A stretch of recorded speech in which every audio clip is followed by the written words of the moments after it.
할렐루야. 네. 오늘 하나님께서 저희들에게 주시는 말씀은 사도행전 20장 17절에서 35절까지의 말씀입니다.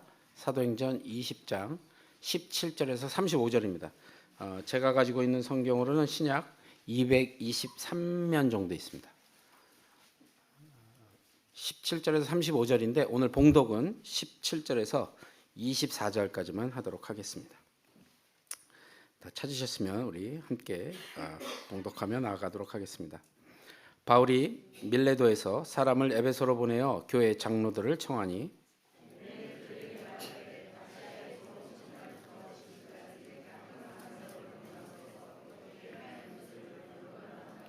곧 모든 겸손과 눈물이며 유대인의 간계로 말미암아 당한 시험을 참고 주를 섬긴 것과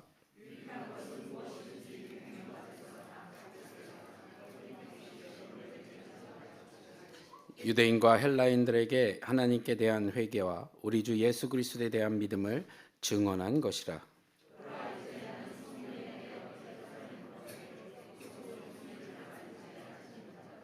오직 성령이 각 성에서 내게 증언하여 결박과 환난이 나를 기다린다 하시나 내가 달려갈 길과 주 예수께 받은 사명 곧 하나님의 은혜의 복음을 증언한 일을 마치려 하면은 나의 생명조차 조금 더 귀한 것으로 여기지 아니하노라. 아멘. 할렐루야. 제가 올라서 깜짝 놀라셨죠? 우리 앞뒤 좌우분 보시면서 우리 함께 인사해 볼까요? 참 잘 오셨습니다. 반갑습니다. 네.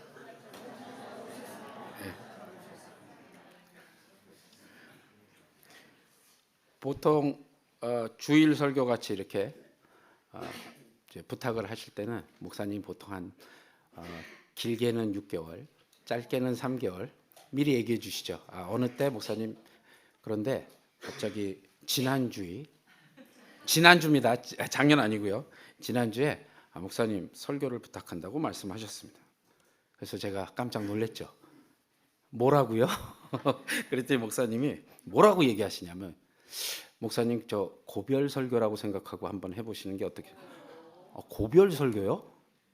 저 아직 한참 남았는데요. 1월 둘째 주까지는 있어야 되는데 자꾸 이렇게 보내시려고 그러는 것 같아요. 그래서 제가 마침 또 목사님도 설교 요청을 받으셔갖고 자리를 비워하셔야 될 일이 생겨서 기도 중에 하나님께서 저에게 말씀을 전하는 것을 은혜를 주셔서 오늘 여러분들과 함께 그 은혜를 나누게 됐습니다. 이 고별 설교라고 그러니까 여러 가지 생각, 아주 복잡한 것들이 막 이렇게 떠오르더라고요. 그래서 고별 설교 그러면 이제 연관 단어 이렇게 같이 떠오르는 게 있죠.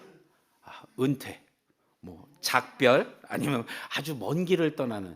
저 멀리 안 가거든요. 근데 하여튼 고별 설교. 그래서 궁금해서 제가 고별이라는 단어의 사전적 의미를 찾아보니까 같이 있던 사람과 헤어지면서 작별을 알리는 것을 고별이라고 합니다. 그러니까 고별 설교 그러면 결국 여러분들과 사랑하는 여러분들과 헤어지면서 작별을 구하면서 드리는 말씀, 이 정도로 정리해 보도록 하겠습니다.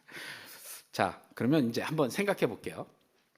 제가 만약 오늘 여러분들과 이제 마지막으로 더 이상 볼 수 없는 아주 먼 길을 떠나거나 주님의 부르심을 앞두고 여러분들하고 이제 얘기를 한다면 과연 저는 여러분들에게 어떠한 말씀을 전하고 가야 될까 심각하게 한번 고민을 해봤습니다. 저를 사랑하는 우리 자녀들, 또 우리 일가 친척들, 형제자매들, 이분들한테는 그럼 뭐를 얘기하고 떠나야 될까라는 심각한 고민을 해봤죠.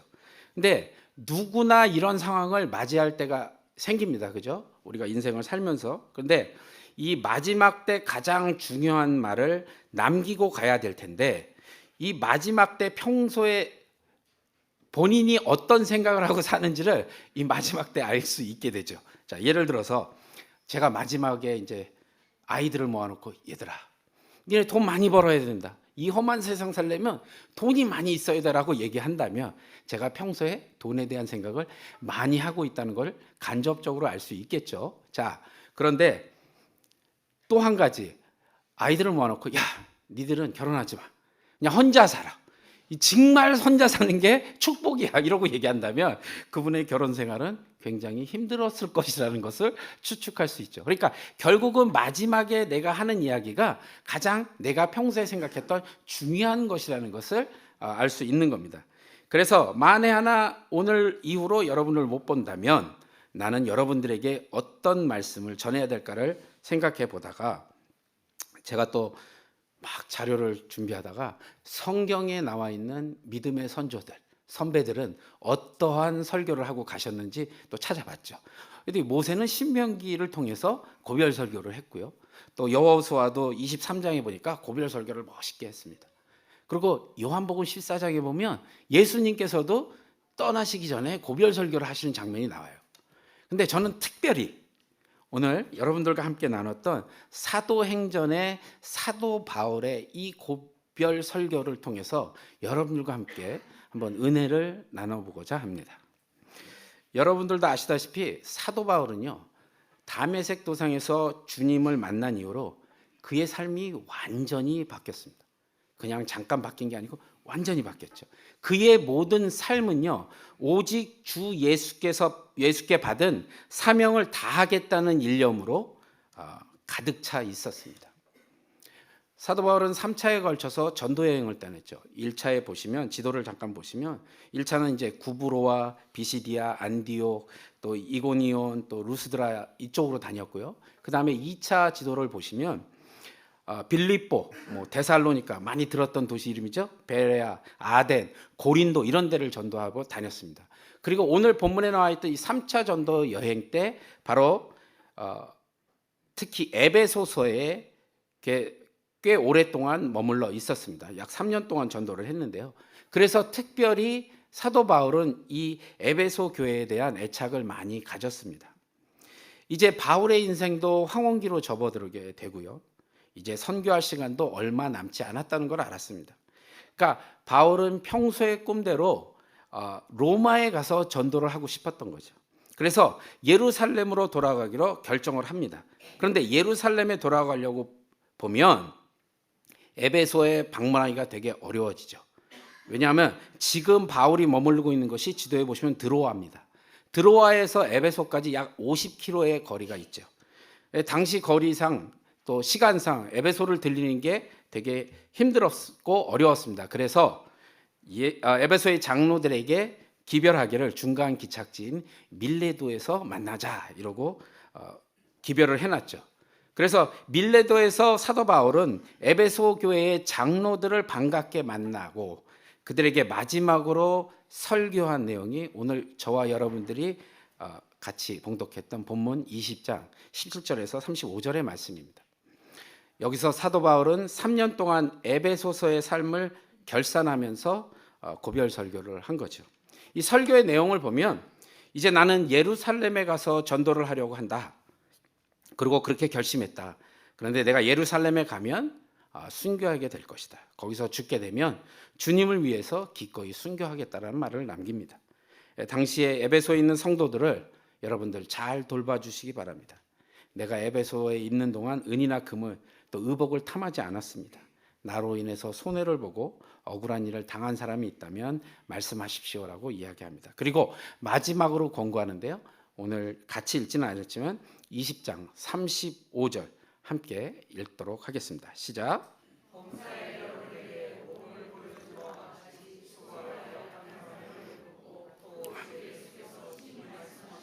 주는 것이 받는 것보다 복이 있다 하심을 기억하십시오.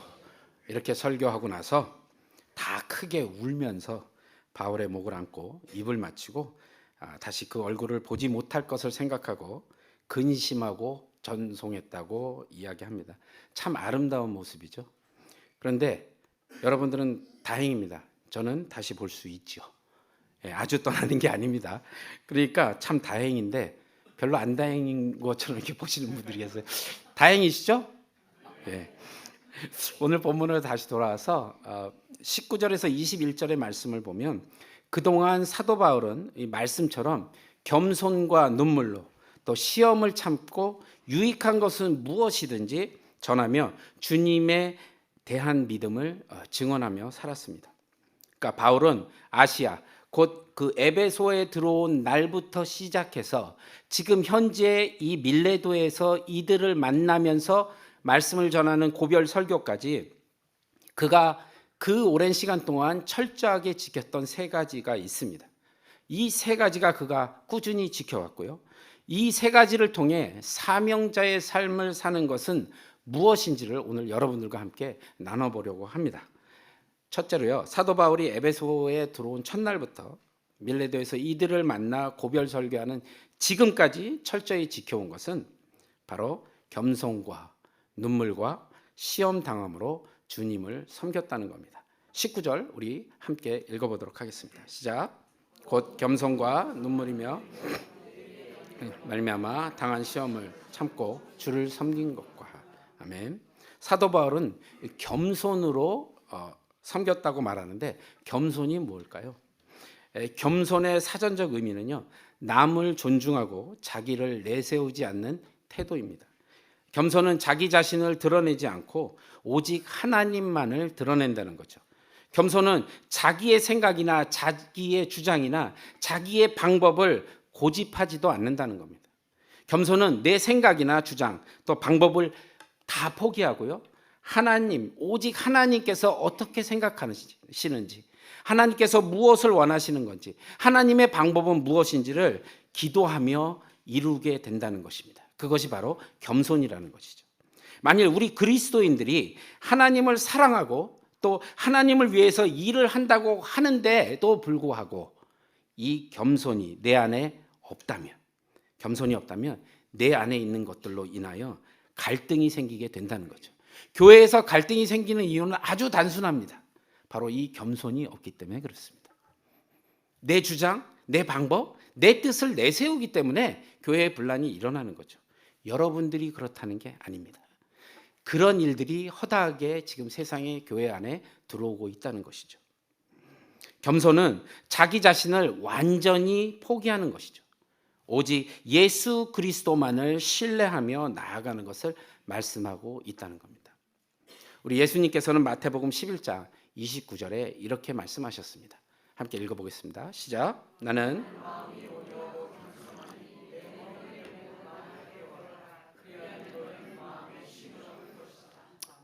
예수님 자신이 겸손이라고 말씀하십니다. 그러므로 우리 그리스도인들은 예수님에게서만 그 진정한 겸손을 배워야 될 줄로 믿습니다. 그리고 바울은 많은 눈물을 주님을 위해서 흘렸다고 이야기합니다.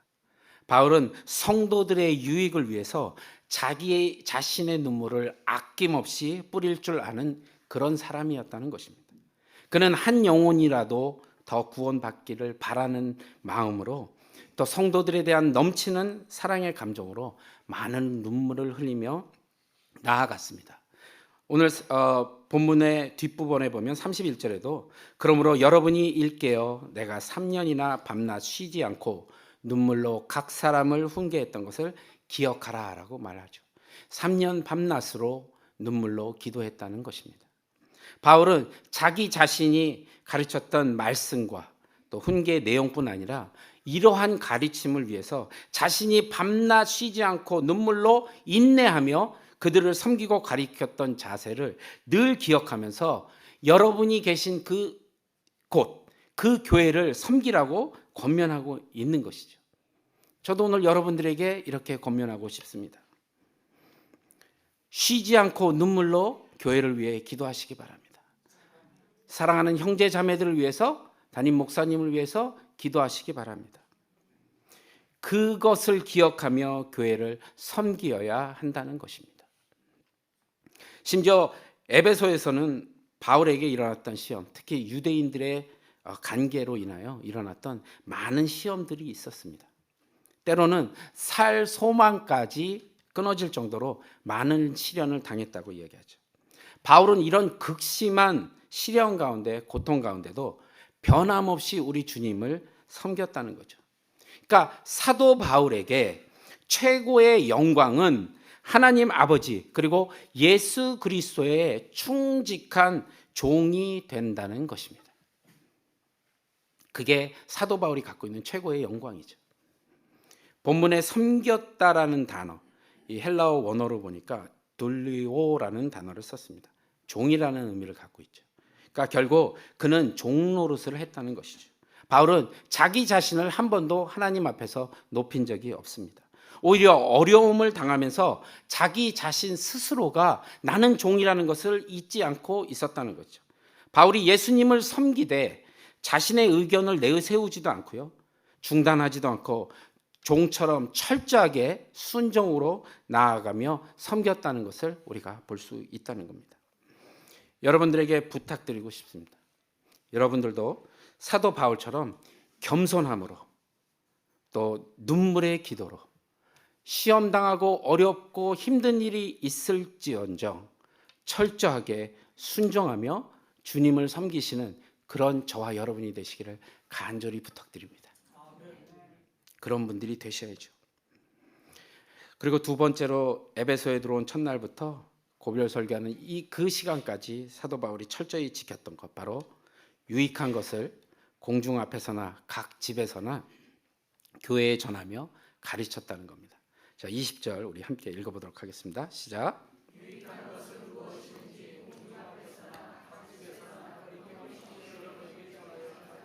예, 공중 앞에서나 각 집에서나라는 말을 보면 사도 바울은 복음을 전할 때 아주 다양한 방법을 사용해서 부지런히 가르친 것을, 전한 것을 알 수가 있죠. 여기서 공중 앞에서라는 게 바로 그 많은 사람들, 뭐 회당이 될 수도 있고요, 또 두란노 서원 같은 그런 곳일 수도 있습니다. 또한 각 집에서라고 이야기한 것은 그들의 필요에 따라서 바울이 신방한 에베소 교인들의 집이나 또 당시에 브루스길라나 아길라 같은 동역자, 그런 곳의 집에 방문했다는 것입니다. 다시 말하면 여러 사람들의 앞을 두고 선포하는 설교, 뭐 강의 이런 것뿐만이 아니라 개개인을 만나서 상담하거나 양육하거나 모든 것을 했다고 가르칩니다. 특히나 바울은 그 공중 집회도 인도하고요, 각 사람을 만나서 대화하며 양육하는 일에 전심으로 힘을 쓰면서 뭐라고 얘기하냐면 꺼리낌이 없었다고 이야기합니다. 꺼리낌이 없었다. 이것은 자신이 지금 전하고 있는 복음, 가르치는 것이 혹여 사람들의 비유를 다스릴까, 아니면 무서워서 억제하거나 움츠려들거나 또 교묘한 가장을 하거나 그런 것들을 없이 교훈과 책망을 비롯해서 구원에 필요한 모든 것을 가감 없이 담대히 증거하였다고 말하는 것이죠. 사람의 눈치를 보지 않았다는 얘기입니다. 복음을 전할 때요, 여러분들도 눈치 보지 말고 담대하게 전하는 그 마음을 가지시기 바랍니다. 따라서 하나님 앞에서 복음을 맡은 자로서 증거하는 책임을 다한 사도 바울 자신의 떳떳한 사역을 지금 본문을 통해서 말하고 있는 거죠. 우리들은 복음을 전할 때 구원에 필요한 모든 것을 가감없이 담대히 증거해야 될 줄로 믿습니다. 우리가 담대함으로 나아갈 때 성령님의 역사하심이 함께 하실 줄로 믿습니다. 그런 저와 여러분이 되시기를 간절히 부탁드립니다. 자, 이제 마지막으로 에베소에 들어온 첫날부터 밀레도에서 이들을 만나 고별 설교를 하는 지금까지 철저히 지켜왔던 세 번째, 바로 유대인이건 헬라인이건 하나님에 대하여 회개하게 하고 또 주 예수 그리스도를 믿으라고 전했습니다.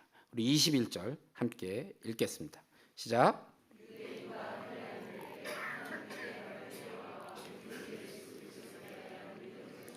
것이다. 아멘. 유대인과 헬라인이라고 되어 있죠. 헬라인들에게, 그러니까 불신자들에게 복음을 전함에 있어서 그 대상을 가리지 말라는 겁니다. 누구든지, 그 사람이 누구든지 구원을 얻을 수 있도록 복음을 전해야 한다는 것을 말씀하고 있는 것이죠. 그리고 하나님 앞에 회개하고 우리 주 예수 그리스도에 대한 믿음을 증언하라고 이야기합니다. 만나는 모든 사람, 남녀노소를 구별하지 말라는 겁니다. 어디서든지 누구든지 담대하게 복음을 전해야 된다는 것이죠. 그리고 두 가지를 강조하죠. 하나님에 대한 회개, 그리고 우리 주 예수 그리스도에 대한 믿음. 사실은 동서고금을 막론하고 회개와 죄에 대한 이야기는 하기 싫어합니다. 또 듣기도 싫어하죠. 그러다 보니까 스스로 검열을 하게 되고 스스로 절제하며, 이럴 땐 또 절제가 굉장히 유효하죠. 절제하면서 최대한 회개나 죄에 대해서는 얘기를 안 하려고 하죠. 그러다 보니까 그리스도의 말씀이 전해지는데도 불구하고 우리들의 삶이 변하지 않는다는 겁니다. 왜 변하지 않지? 이유는 간단합니다. 그 말씀을 우리 삶에 받아들여야 될 텐데 바로 이 죄에 대한 회개가 없기 때문에 그렇습니다. 그러니까 죄에 대해서 얘기하면 성도님들이 혹시 마음이 아프실까 봐 눈치 보며 얘기를 못 한다는 거죠. 그러다 보니 점점 교회가 힘을 잃어가는 것이죠. 예수 그리스도의 오심을 예비했던 침례 요한이 첫 번째 설교 주제가요, 바로 회개였습니다. 그리고 예수님의 첫 설교 또한 회개에 대한 이야기를 하셨습니다. 오늘 사도 바울 역시 마지막으로 고별 설교를 하는 이때에 목회할 때 공중 앞에서나 각 집에서나 꺼리낌 없이 전하고 가르친 말씀, 그것이 바로 하나님에 대한 회개였습니다. 바울은 유대인이나 헬라인들에게 하나님께 대한 회개와 우리 주 예수 그리스도에 대한 믿음을 증언을 했습니다. 회개와 믿음은요, 바울이 증언한 기독교 핵심, 그 복음의 핵심 진리이기도 합니다. 아멘이십니까? 회개와 믿음이요. 회개란 너무 간단합니다. 하나님 없이 사는 죄의 자리에서 돌이켜 하나님께로 돌아오는 것, 바로 이것이 회개입니다. 사람들은요, 하나님 없이 살면서도 그것이 얼마나 큰 죄인지를 알지 못하는다는 게 가장 큰 문제인 거죠. 우리는 항상 죄를 객관적으로 생각합니다. 내가 타인에게 해를 입히는 것, 손해를 입히는 것, 위협을 가하는 것, 이런 것들이 죄라고 단정을 짓는 거죠. 그런데 성경은 분명히 말씀하시죠. 하나님을 떠나 사는 것, 그 삶 자체가 죄라는 겁니다. 그러니 하나님께로 다시 돌아오는 삶, 그것이 바로 회개라는 거죠. 그래서 바울은 오늘 본문 요절에 유대인이나 헬라인들에게 하나님에 대한 회개를 촉구한 겁니다. 유대인들은 하나님이 없다고, 하나님을 믿는다고 했지만 굉장히 형식적이었죠. 그리고 이방인들은요, 아예 하나님 존재조차 인정하지 않았다는 겁니다. 그러니까 하나님에 대한 진정한 회개 없이는 십자가의 복음을 영접할 수 없다라고 이야기한 겁니다. 하나님 없이 살던 사람에게 회개하라고 하면요, 무척 당황스러워합니다. 왜요? 내가 뭘 잘못했는데 회개하라고? 오히려 화를 내죠. 나는 법 없이도 살 수 있어. 난 정말 잘 산다고 생각해. 보통 이런 분들은 죄를 상대적으로 생각하게 되는 거죠. 다른 사람과 비교해서 자신은 의롭다고 생각을 하는 겁니다. 그래서 회개할 것이 없다고 생각하는 거죠. 그러나 회개는 자기 죄를 하나님께 자백하고 용서를 구하는 것입니다. 그리고 이 회개는 반드시 예수 그리스도에 대한 믿음으로 이어져야 된다는 겁니다. 이게 굉장히 중요하죠.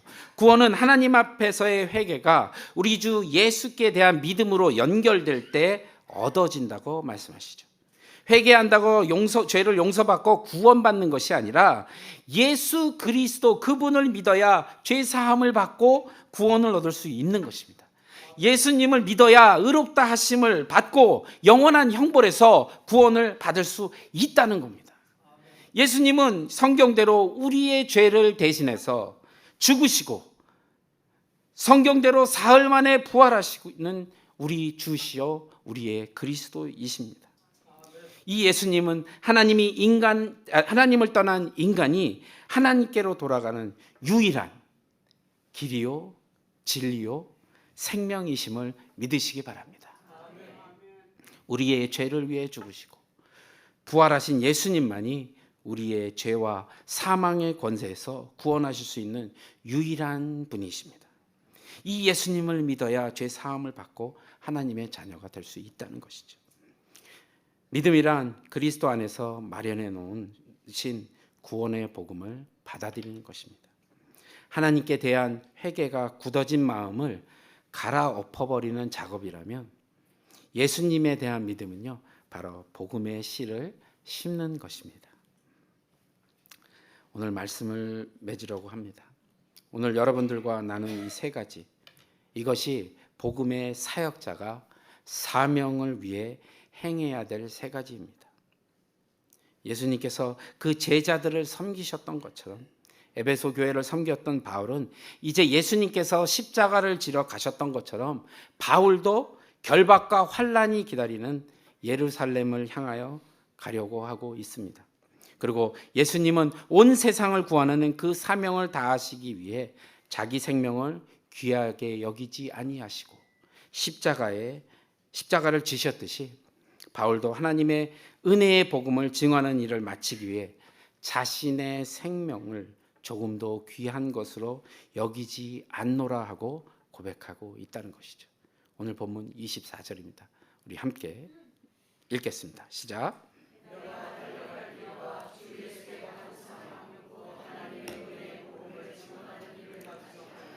나의 생명. 아멘. 바울에게 주어진 사명은요, 하나님의 은혜의 복음을 증언하시는 겁니다. 하나님의 은혜의 복음을 증언하는 겁니다. 여러분들의 사명은 무엇입니까? 여러분들이 예수님으로부터 받으신 사명이에요. 사도행전 1장 8절에 나왔듯이 예루살렘과 온 유대와 사마리아 땅끝까지 이르러 예수 그리스도의 복음을 전파하는 것, 바로 이것이 사도 바울의 사명이었습니다. 이 사명을 이루는 것이 자기의 생명을 유지하는 것보다 우선순위라는 것입니다. 우선순위에 놨다는 거죠. 바울이라고 죽음이 두렵지 않았겠습니까? 사람인데요. 그 감정이 없었겠습니까?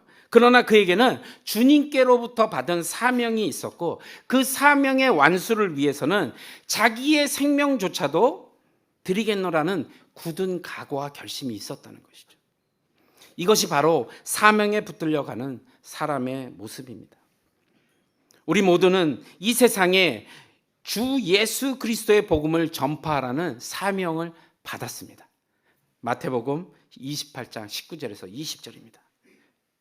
같이 읽겠습니다. 시작. 그래서 모든 족속으로 내가 너희에게 분부한 모든 것을 가르쳐 지키게 하라. 내가 세상 끝날까지 너희와 항상. 아멘. 지금 앉아 계신 여러분 한 분 한 분에게 주님께서 주신 사명이라는 것이죠.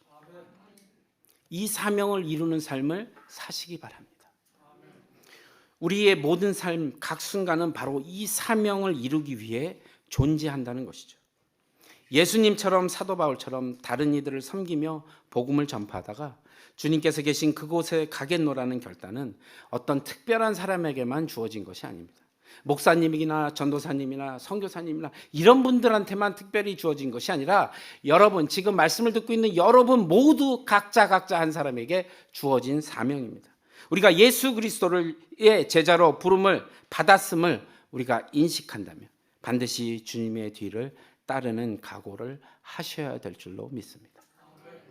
비록 우리가 바울처럼 순회 전도자가 되지는 않더라도 우리의 각자의 삶에 처한 자리에서 겸손히 주님을 섬기고요, 같은 신앙을 가진 여러 교우들을, 여러 사람들을 격려하고 또 가르치고 아직도 예수님을 알지 못하는 불신자들에게 복음을 증거하는 삶은 우리가 주님 앞에 불려가는 그때까지 계속되어야 한다는 것이죠. 우리가 이를 위해서 얼마나 노력하고 애쓰고 힘썼는지를 이 시간 다시 한번 돌아보시기 바랍니다. 여러분들을 혼내기 위해서 말씀드리는 것이 아니라 우리는 이 마음 안에 이 사명의 마음을 가지고 매일매일의 삶을 열심히 살아야 된다는 거죠. 행복하게 사셔야 된다는 겁니다. 이 사명을 이루기 위해서요. 우리의 삶을 통해 그리스도 안에서 우리에게 주신 하나님의 사명을 잘 감당할 때 하나님의 영광이 드러나게 되는 것입니다. 그리고 우리가 생명이 끝나는 날, 그날 우리의 사명은 다하는 것이죠. 사명이 끝나는 날 사명을 완수하는 자들은요, 영화로운 몸으로 변화가 되어 신랑 되신 예수님의 신부가 되어 공중 혼인잔치에 참여할 것입니다. 나를 택하여 주신 하나님의 소명에 감사드리는 삶, 나의 십자가의 사명을 완수하기로 오늘도 결단하고 다짐하시는 저와 여러분이 되시기를 간절히 기도드립니다. 오늘 주보에 제가 짧게나마 칼럼을 썼지만 지난 8년 동안 여러분이 주신 너무나 큰 사랑을 받았습니다. 자, 이제 8년 동안 제가 했던 모든 사역을 잊어버리시고 한 가지 부탁드리겠습니다. 이 사명을 위해 목숨 바쳐 나아가시기 바랍니다. 다른 건 다 기억 못해도 이 목사 그러면 사명을 다 하더라, 이런 말이 기억날 수 있도록 여러분 스스로 주님께 받은 사명을 이루시는 그런 분들이 되시길 바랍니다. 그래서 정말로 하나님 앞에 부끄럽지 않은 삶을 사는 우리 모두가 되기를 진심으로 간절히 기도드립니다. 우리 함께 기도할 때요, 이렇게 기도했으면 좋겠습니다. 주님께서 주신 이 사명을 가지고 나아가기를 원합니다. 혹시 이 시간 아직도 우리 주님을 나의 구주로 영접하지 않으신 분이 있다면 그 손을, 오늘 이 시간 주님, 제가 저희들의 모든 삶을 주님 앞에 드리오니 나의 구주가 되어 주시옵소서, 주님, 주님의 뜻대로 살아가겠습니다라고 결단하시는 분들은 우리 손을 가슴에 얹으시고 우리 함께 기도합시다. 주님께서 주신 이 사명을 감당하길 원합니다. 주님, 저희들과 함께 동행하여 주시고 저희들의 삶을 주장하여 주시고 저희들과 함께 하여 주시옵소서. 우리 주여 한번 크게 외치시고 함께 기도하시겠습니다. 사랑과 은혜의 하나님 아버지, 감사합니다. 우리를 이곳에 부르시고 함께 모여 기도하게 하시고 주님이 주신 말씀을 나누며 주님의 음성을 듣게 해주시니 감사합니다. 하나님 아버지, 우리가 하나님께서 세우신 이 베들믿음 교회 위에서 우리의 사명을 기억하며 때로는 힘들고 괴롭더라도 오직 하나님만을 바라보며 각자의 자리를 지키고 그 사명을 감당하며 나아갈 수 있는 진정한 하나님의 백성들이 될 수 있도록 주님 인도하여 주시옵소서. 우리에게 맡겨진 각자의 자리에서 굳건히 나아가며 잘 감당하는 가운데 하나님을 의지하며 하나님을 믿고 나아갈 수 있는 저희를 지켜 보호하여 주시고 성령님 함께 동행하여 주시옵소서. 예수 그리스도 이름으로 간절히 기도드리옵나이다.